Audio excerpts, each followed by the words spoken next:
Et voici maintenant notre journaliste Hayo Kruse. Ce soir, il dresse le portrait d'une star française de cinéma qui a fait rêver plus d'une génération. Vous vous doutez peut-être déjà de qui il s'agit. Dans les années 60, quels sont les deux Français les plus connus au monde? Charles de Gaulle et, oui, c'est bien ça, Brigitte Bardot. Sublime beauté blonde, incarnation de la sensualité, sexe symbole et idole de toute une génération. Aujourd'hui, Brigitte Bardot a plus de 80 ans. Si le temps a marqué son visage, elle n'a rien perdu de sa vitalité. Les campagnes contre l'abattage des bébés phoques sont seulement l'une des facettes de son engagement en faveur des animaux.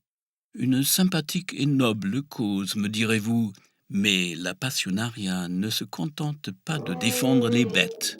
Elle se plaint publiquement du relâchement des mœurs. Et comme une autre blonde, nettement plus jeune qu'elle, elle trouve que la France est menacée dans son identité. Très ouvertement, elle soutient le Front National et met en garde contre l'islamisation du pays. Bonjour, tristesse. La vie et la carrière de l'actrice ont pourtant été aussi éblouissantes que trépidantes. Née en 1934 dans une bonne famille bourgeoise catholique, elle commence par la danse classique et de petits rôles au théâtre. Le réalisateur Roger Vadim encourage la starlette et l'épouse, mais surtout il lui donne le rôle de sa vie dans Et Dieu créa la femme. Monsieur Carradine, vous avez un culot du diable. J'ai apporté la pomme. Quelle pomme? Un film écrit sur mesure qui, après un succès outre-Atlantique, crée le mythe Bardot. Femme-enfant à la sensualité à fleur de peau, mais aussi femme fatale.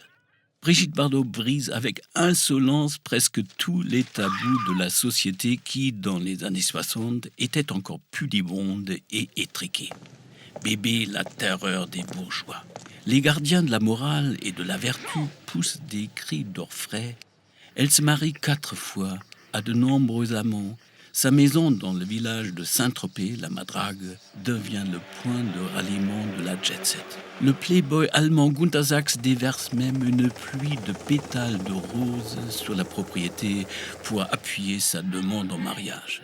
Mais les féministes aussi sont enthousiastes. Simone de Beauvoir dira d'elle « Elle fait ce qui lui plaît et c'est cela qui est troublant ». Bébé marque aussi le monde de la mode. Marinière à fines rayures, ballerines, jupons, foulards effrontés en tissu Vichy, sans oublier les cheveux blancs relevés en chignon sur le haut de la tête, la fameuse choucroute faussement dépeignée que de nombreuses jeunes femmes essaieront d'imiter. Avec ses courbes de rêve, elle va même jusqu'à populariser le petit bikini. Les médias s'emballent. Une meute de paparazzi est en permanence sur les talons de cette star scandaleuse. Et même le monde de la politique succombe à son charme. Le général de Gaulle invite l'actrice et son mari allemand à une réception à l'Élysée. Brigitte, la provocatrice, arrive en tenue de hussard, veste à brandebourg et pire encore, pantalon noir, alors que seules les jupes et les robes sont autorisées pour les femmes.